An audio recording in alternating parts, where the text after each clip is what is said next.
Matthew chapter 24. Jesus prophesies the destruction of the temple. As Jesus was leaving the temple courts, his disciples came to him and pointed out the beautiful aspects of the architecture of the temple structures. And Jesus turned to them and said, "Take a good look at all these things, for I'm telling you, there will not be one stone left upon another. It will all be leveled." Later, when they arrived at the Mount of Olives, his disciples came privately to where he was sitting and said, "Tell us, when will these things happen? And what supernatural sign should we expect to signal your coming and the completion of this age?" Jesus answered, "At that time, deception will run rampant. So beware that you are not fooled. For many will appear on the scene claiming my authority, or saying about themselves, 'I am God's anointed,' and they will lead many astray. You will hear of wars nearby and revolutions on every side, with more rumors of wars to come. Don't panic or give in to your fears, for the breaking apart of the world's system is destined to happen. But it won't yet be the end. It will still be unfolding. Nations will go to war against each other, and kingdom against kingdom. And there will be terrible earthquakes, seismic events of epic proportion, horrible epidemics, and famines in place after place. This is how the first contractions and birth pains of the new age will begin. Persecution of believers. You can expect to be persecuted, even killed, for you will be hated by all the nations because of your love for me. Then many will stop following me and fall away, and they will betray one another and hate one another. And many lying prophets will arise, deceiving multitudes and leading them away from the path of truth. There will be such an increase of sin and lawlessness that those whose hearts once burned with passion for God and others will grow cold. But keep your hope to the end, and you will experience life and deliverance. Yet through it all, this joyful assurance of the realm of heaven's kingdom will be proclaimed all over the world, providing every nation with a demonstration of the reality of God. And after this, the end of this age will arrive. The detestable idol that brings misery. When you witness what Daniel prophesied, the disgusting destroyer taking its stand in the holy place, let the reader learn. Then those in the land of Judah must escape to the higher ground. On that day, if you happen to be outside, don't go back inside to gather belongings. And if you're working out in the field, don't run back home to get a coat. It will be especially hard for pregnant women and for those nursing their babies in those days. So pray that your escape will not be during the winter months or on a Sabbath, for this will be a time of great misery, beyond the magnitude of anything the world has ever seen or ever will see. Unless God limited those days, no one would escape. But because of his love for those chosen to be his, he will shorten that time of trouble.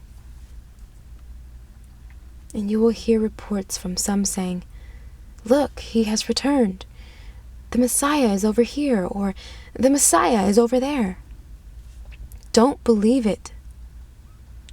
For there will be impostors, falsely claiming to be God's anointed one, and false prophets will arise to perform miracle signs to lead astray, if possible, those God has chosen to be his. But remember this, for I prophesy it will happen. So if someone says to you, "Look, the anointed one has returned. He's in the desert," don't go chasing after him. Or if they say to you, "Look, he's in our house," don't believe it. The appearing of the Son of Man will burst forth with the brightness of a lightning strike that shines from one end of the sky to the other, illuminating the earth. How do birds of prey know where the dead body is? They just know instinctively. And so you will know when I appear. The appearing of the Son of Man. Then immediately, this is what will take place. The sun will be darkened, and the moon will give no light. The stars will fall from the sky, and all the cosmic powers will be shaken. Then the sign announcing the Son of Man will appear in the sky, and all the nations of the earth will mourn over him.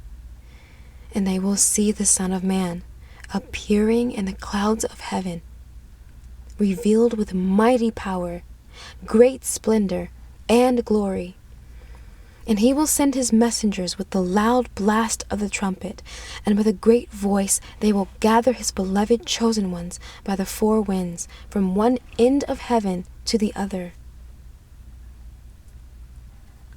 A parable of the fig tree. Now, learn the lesson from the parable of the fig tree. When spring arrives and it sends out its tender branches and sprouts leaves, you know that ripe fruit is soon to appear. So it will be with you. For when you observe all these things taking place, you will know that he is near, even at the door. I assure you, the end of this age will not come until all I have spoken comes to pass. The earth and the sky will wear out and fade away before one word I speak loses its power or fails to accomplish its purpose. Live always ready for his appearing. Concerning that day and exact hour, no one knows when it will arrive, not even the angels of heaven. Only the Father knows.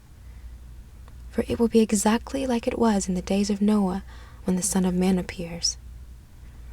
Before the flood, people lived their lives eating, drinking, marrying, and having children. They didn't realize the end was near until Noah entered the ark, and then suddenly the flood came and took them all away in judgment. It will happen the same way when the Son of Man appears. At that time, 2 men will be working on the farm. One will be taken away in judgment, the other left. 2 women will be grinding grain. One will be taken away in judgment, the other left. This is why you must stay alert, because no one knows the day your Lord will come. But realize this: if a homeowner had known what time of night the burglar would come to rob his house, he would have been alert and ready and not let his house be robbed. So always be ready, alert, and prepared, because at an hour when you're not expecting him, the Son of Man will come. The wise and faithful servant. Who is the one qualified to oversee the master's house? He will be a reliable servant who is wise and faithful, one he can depend on. The master will want to give him the responsibility of overseeing others in his house, for his servant will lead them well and give them food at the right time.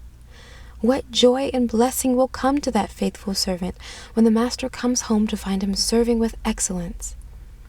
I can promise you, the master will raise him up and put him in charge of all that he owns. But the evil servant says in his heart, "My master delays his coming, and who knows when he'll return?" And because of the delay, the servant mistreats those in his master's household. Instead of caring for the ones he was appointed to serve, he abuses the other servants and gives himself over to eating and drinking with drunkards. Let me tell you what will happen to him. His master will suddenly return at a time that surprises him, and he will remove the abusive, selfish servant from his position of trust, and the master will cut him in 2 and assign him to the place of great sorrow and anguish, along with all the other pretenders and unbelievers.